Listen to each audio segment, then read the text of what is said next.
Additionally, we found that they were spending money on things like private jets, and they even had a $130,000 contract with a former member of the Taliban. This is real. We don't encounter that at most agencies. Yeah. What was the money going to the Taliban for? So it was a contractor. They received $130,000 for generic services. And to Elon's point, there was not actually a clear description of what the contractor services were for. But Was it for opium? Unclear. Or weapons?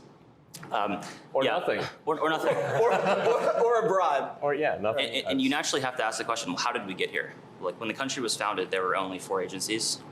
Today there are over 400. So there's been a 100x increase in the number of agencies since the founding of the nation. And thanks to President Trump, he's now signed 2 executive orders to start to reduce the number of agencies in the government, and the Institute of Peace was one of them, which is why our team went in to try and understand what was going on. And that's when we found all of the craziness, like the weapons in their armory. We found the payments to the Taliban. Okay. Yeah.